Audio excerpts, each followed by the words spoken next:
If you're anything like me, then you are no stranger to the endless content dynasty that is cozy Nintendo music compilations. These videos have a Leonard Nimoy Vulcan death grip on the market of stressed out college students, up there with Adderall, procrastination, and deciding to splurge by making 2 ramen packets instead of 1. The reason that this music can reach such a wide audience is simply because Nintendo are masters at crafting atmosphere. Atmosphere is made up of a lot of things, including music, but the entire thing about atmosphere is that it has to be felt more than it can be said. Which is why, instead of throwing the Wikipedia page for atmosphere at you, I want to show you the first time I experienced a game's atmosphere. Super Mario Galaxy was the first real video game I ever played other than Wii Sports. I've literally been playing this game since before I could read, as God intended. And up to this point, my perception of video games had just been beep boop, get high score. But Mario Galaxy has this opening that just thrusts you into a story as Bowser lifts the entire castle into space. The music is raging as Kamek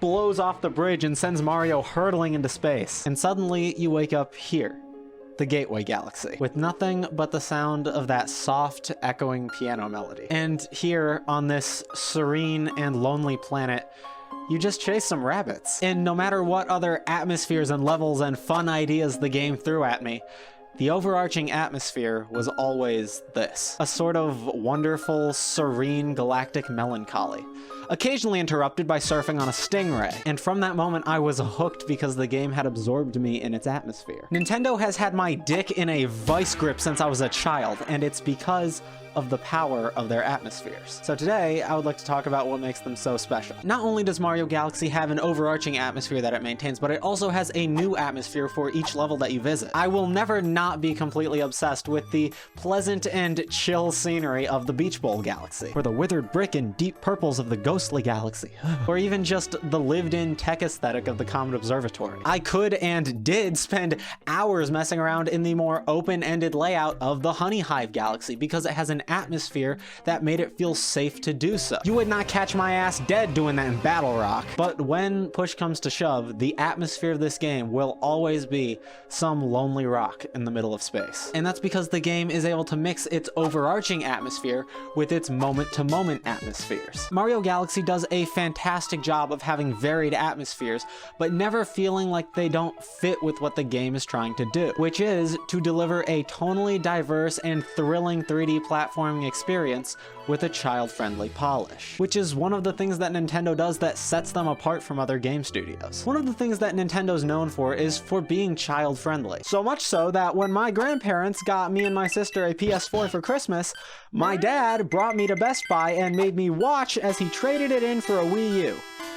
I was like 10, that's too young for that type of trauma. But there are infinite child-friendly games out there, and Tag with Ryan doesn't exactly scratch the same itch as Super Mario. And that's because what Nintendo has is specifically a child-friendly polish. And not only does Nintendo's polish permeate their games, but their consoles as well. I think the best example of what I'm trying to say is Link's Awakening and its console, the Game Boy Color. Yes, I know it originally released for the Game Boy, but I need to talk about the Game Boy Color, and DX is better anyways. I've said in the past that my favorite font is whatever the hell they used for the word color in Game Boy Color. For some reason, I see these letters and my eyes roll back in my head and I get flashback to things like Saturday morning cartoons on CW4 Kids. Spectacular, spectacular Spider-Man. Keep in mind, I never owned a Game Boy Color. This thing looks like a high-tech children's toy. The design and branding of the console invoke a childlike whimsy that have become key to Nintendo's atmosphere. So it makes sense for Link's Awakening to release for this console. A game with a dude who turns into a raccoon and a funny singing frog, and that gave your 7-year-old an existential crisis trying to work through the vague morality of the ending of this game, because the game isn't made for kids the same way Tag with Ryan is. Nintendo builds solid story, mechanics, and atmospheres, and then polishes it off by making sure Donkey Kong doesn't say any slurs. The Legend of Zelda series specifically does this incredibly well, not talking down to its audience thematically or morally. But sometimes there are some things that just won't polish out. Link straight up fucking kills people. He's like 12. Have you seen Dead Hand? This shit is terrifying. Who thought it was okay for Ganondorf to look like this? The Legend of Zelda is very distinct about its aesthetics and atmospheres from game to game. So much so that I made a tier list about it. Majority Majora's Mask is one that notably does this incredibly well. Despite being made of mostly reused assets from Ocarina of Time, there is not a single piece of this game that feels like it's just $50 DLC, because this game has its own incredibly unique atmosphere. For one thing, the basis of the game is that the scary moon is falling out of the sky, and because of that, the whole game is played on a 3-day cycle that you repeat over and over again. But the time limit itself isn't really a huge factor. It doesn't make the game super stressful. It's not really a problem if you have basic reasoning skills. No, what's impactful about it is how it affects everyone else and how the world changes across the 3 days. Some people deny it, some people laugh at it, some people cower in fear. But at the end of the day, or 3 days, it doesn't really matter because destiny arrives all the same. There's just this constant atmosphere of looming dread that spans the entire game. This is hell. I'm in hell. And that's not even to mention how weird and cool and depressing Skull Kid is as a villain. Like when you go up to the clock tower to fight him and he decides to call down the moon with this sound.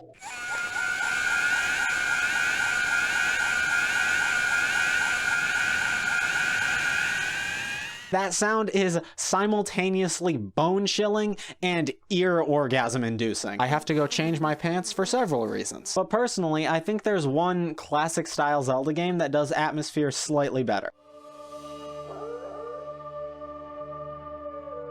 Now, I've been pretty vocal about the fact that Twilight Princess has my favorite aesthetic of any Zelda game. Purely based on art style, this game is my favorite across the board. The sharp angles and deep shadows that were probably just a result of being designed for the GameCube give this game one of my favorite styles ever. And Twilight Princess uses its art style and lighting engine to set its own depressing atmosphere. By focusing on its more realistic art style, the game is able to highlight its barren scenery without making the world feel empty. The entire game has this lonely vibe, but it's much more foreboding, almost threatening than something like Mario Galaxy. It's another game that really well balances its melancholic overall atmosphere with its rootin' tootin' spaghetti western moment-to-moment atmospheres. But because of that, one of the complaints I've heard about this game is that it doesn't know what it wants to be. It will flip from, yeah, the clown is gonna shoot you out of a cannon into heaven, to literally, this gave me nightmares as a child. But personally, I think that's one of this game's greatest strengths, to flip from goofy to serious and bad. That monster from 2 seconds ago, yeah, you two can also snowboard race. Twilight Princess beautifully lives up to its namesake of Twilight Princess,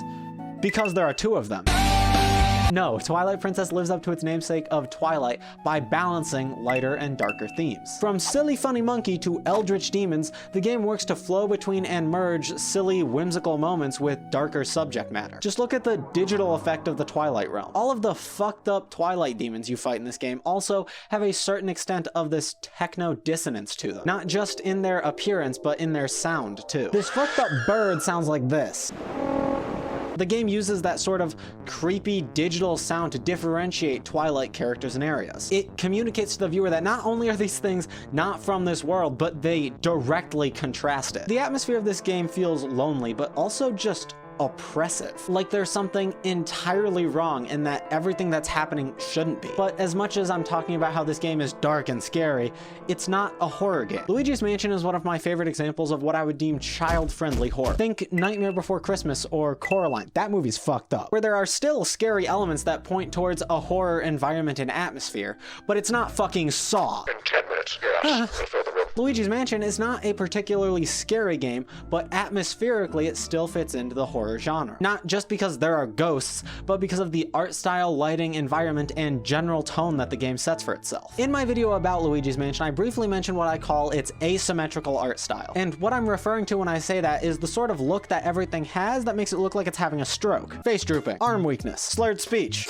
Time to call 911. We as humans like symmetry. It makes sense to our brains. They like it. But we can also understand things that aren't symmetrical. That's why cars don't have a dummy steering wheel on the passenger side like the Cat in the Hat. Or why every bathroom doesn't have 2 toilets facing each other, no matter how bad we wish they did. Which is why many of the objects in Luigi's Mansion are almost symmetrical. Candles, drawers, doors, all of them are almost symmetrical, but not quite. It's enough to make you just a little bit unsettled by everything you see and feed into the horror atmosphere without going full cannibal holocaust and killing live tortoises. The art style, the occasional lightning strikes that flash through the windows, Luigi nervously humming the game's theme as he makes his way through the mansion, all work to, again, set a child-friendly horror atmosphere. The ghosts of the mansion also fit into that category, really only only being super scary by implication. There are like so many ghost children in this house. Some real shit went down here and they're trying to distract you with cash. I think this house might be run by the US government. I really don't think Nintendo gets enough praise specifically for how well they cultivate this type of atmosphere. And speaking of horror, Tom Nook, nothing is scarier than laissez-faire capitalism. Animal Crossing New Horizons is cozy, plain and simple. There aren't drastic shifts in atmosphere. There isn't a Doki Doki Literature Club moment where Tommy fucking offs himself. But that's actually this game's strength. It communicates the same atmosphere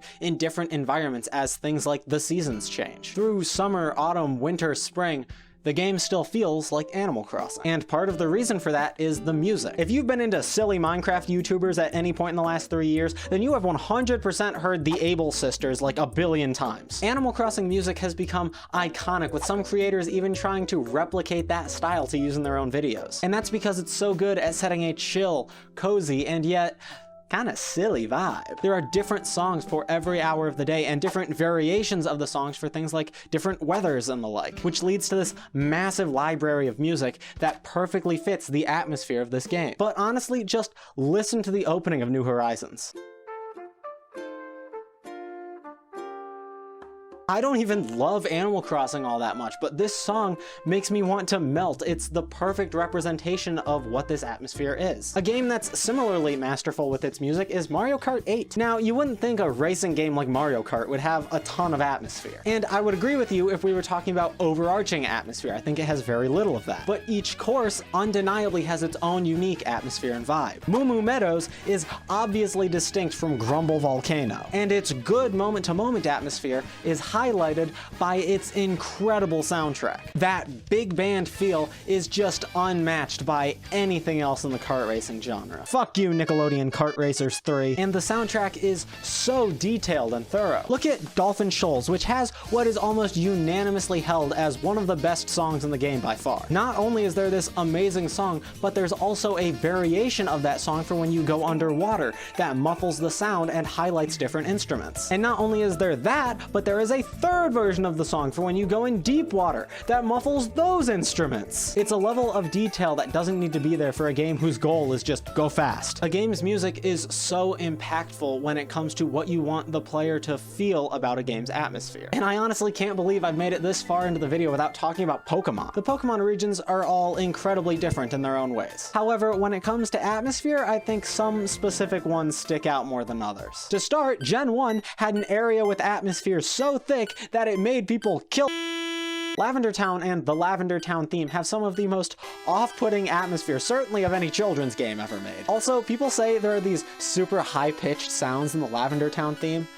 I have about half the hearing range of a normal person. The average person can hear up to about 20,000 hertz, and I cut out at about 10,000. So I honestly can't tell if the high-pitched thing was just made up for the creepypasta or not. So if someone could tell me in the comments if that high-pitched sound is actually there, that'd be great. Thank you, because that's been bugging me for a while. Pokemon's Ruby, Sapphire, and Emerald have this volcanic tropical island atmosphere that they don't only set with the region design and characters, but also with the plot itself. I think specifically Groudon and Kyogre have the best legendary region fit of any of the Pokemon games. Honestly, just because what they represent is simple and straightforward. As I said, the region of Hoenn is a volcanic island, so it makes sense that their legendary conflict, for all intents and purposes, their combating gods, are between the land and the sea, because it's what created the region and thus what's most important to it. They didn't need to invent reasons or lore for it to make sense. It's simple. I think this image really sums up what I'm trying to say here, and that simplicity is what helps draw me into the region's atmosphere instead of having to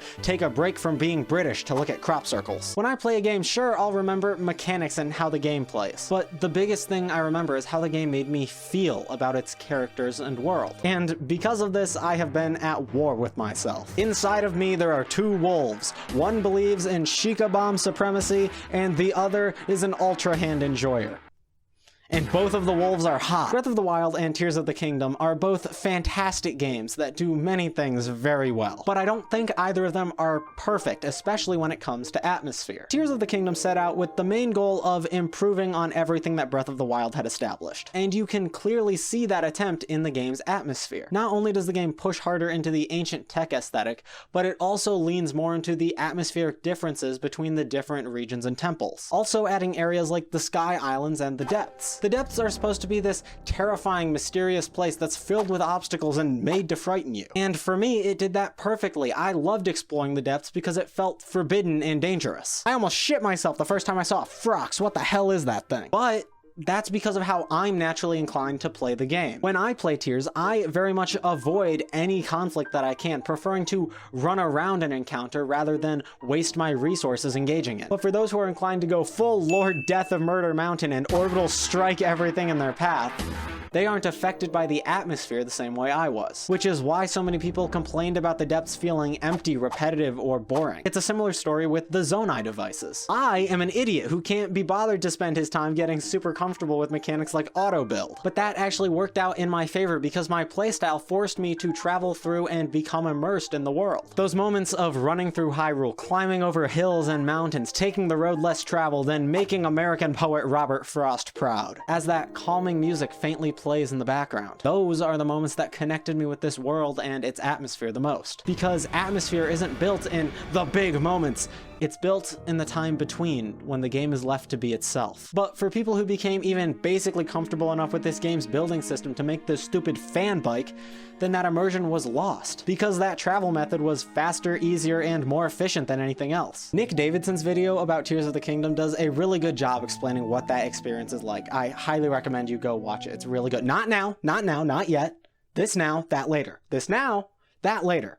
Thank you. Now compare that to Breath of the Wild. Yes, Breath of the Wild is far more limited than Tears of the Kingdom in a variety of ways, but sometimes the best art is made with limitations, and this is no exception. By not giving you the nearly infinite resources of Tears of the Kingdom, Breath of the Wild is able to give a much more balanced showcase of its atmosphere. You can't build a Unabomber nuke plane, so every player is left with 3 options to deal with enemies: run, hide, fight. The Daily Wire would love this game. Plus, there are some atmospheric moments in Breath of the Wild that don't have an equal in Tears of the Kingdom. To me, there isn't something that matches that feeling of following the green light and seeing the Lord of the Mountain for the first time. I've been ambushed by Gloomhands, and still nothing scares me as much as this sound. When Breath of the Wild first came out, it was hailed as this game where you could do anything and go anywhere. But only after the release of Tears of the Kingdom did I realize that Breath of the Wild does have limitations. But those limitations serve to give a more even and balanced experience for all its players. So I had an incredibly immersive time in Tears of the Kingdom and thought it had great atmosphere. But I don't know if I can say that it has a better atmosphere when this game that stresses player freedom and choice has a wrong way to play the game that robs the player of experiencing that atmosphere. Again, these are my wolves, but the one aspect of these games that no amount of Zonai fanbike will ever take away from you is the music. The Breath of the Wild and Tears of the Kingdom soundtracks are probably some of the greatest video game soundtracks ever made. The soaring trumpets of Tears of the Kingdom's main theme. The simple piano of Field. That soft accordion of Rivali's theme. I play these songs and I'm immediately transported back to climbing some random mountain or gliding over a canyon. And I'm filled with the same immersive feeling that I got when I was 5 years old, chasing rabbits on some lonely rock in the middle of space. Nintendo's ability to pay attention to detail, to know what emotion and feeling they want the player to experience, and tie those emotions to the game's music, characters, and environments are what make their atmosphere so special. And I only mentioned a tiny fraction of their games and what they do in them. So if you have any examples of a time that a Nintendo game, or really any game's atmosphere, grabbed you, leave in the comments. Now subscribe and go watch this video about the rise and fall of Nintendo consoles.